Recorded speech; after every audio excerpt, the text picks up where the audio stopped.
চলে এলাম এক সবজি বাগানে। মিষ্টি কুমড়া, যেটাকে আমরা আমাদের অঞ্চলে বলে থাকি। এই বাগানটি আমার বন্ধু সেবু চৌধুরীর, যে শখ করে নিজে এই সবজিটি চাষ করেছে। আমি ইতিপূর্বে এর আগেও শশা বাগানের দৃশ্য আপনাদেরকে দেখিয়েছিলাম। সেই শশা বাগানটিও ছিল সেবুর নিজের হাতের তৈরি, এবং সে একজন শৌখিন কৃষক বলতে হবে। অত্যন্ত শখ করে সে কিছু কিছু সবজি চাষ করে, যেটা তার পরিবারের জন্য পর্যাপ্ত হয়, পরবর্তী সময় বাজারেও দিয়ে থাকে। এই সবজিগুলা সাধারণত আমাদের অঞ্চলে, আমাদের মাটিতে যত দেখছি খুবই ভালো ফসল হচ্ছে। এবং আজ এদিক দিয়ে যাচ্ছিলাম, ভাবলাম এই চাষটির একটি ভিডিও আপনাদেরকে দেখাবো।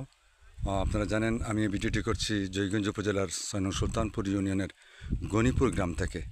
আমার নিজের জন্মভূমি এই গ্রামটি, এবং এখানে কিছু কৃষক যারা প্রফেশনাল নয়, কিন্তু তাদের কাজগুলো দেখলে মনে হবে যেন একেবারে খুবই প্রফেশনালভাবে তারা কাজগুলো করছে।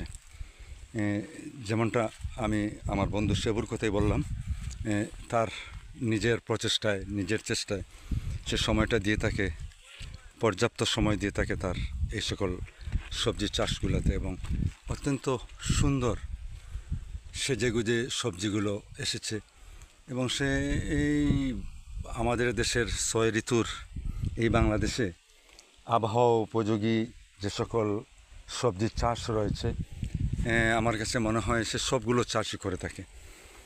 এরই মধ্যে সে শশা চাষ করে বেশ ভালো ফলন পেয়েছে, এবং বেশ ভালো উপার্জনও করেছে বলতে হবে। পর্যাপ্ত পরিমাণ নিজের জন্য রেখে এবং পরিবারের প্রতিবেশীদেরকে দিয়েও বাজারে দিতে পারছে সে। এরকম শৌখিন সবজি চাষ যদি আমরা আমাদের বাড়ির আশপাশ বা আঙ্গিনায় করি, তাহলে আমরা আমাদের চাহিদা মিটিয়ে আমরা বাজারজাত করতে পারি। এতে আমাদের সবজির মূল্য হাতের নাগালেই থাকবে। দেখতেই পাচ্ছেন, মাশাআল্লাহ, আল্লাহর অশেষ মেহেরবানি, কীরকম সুন্দর এই সবজি, এই মিষ্টি কুমড়াটি এসেছে ঝাড়ের মধ্যে। এগুলো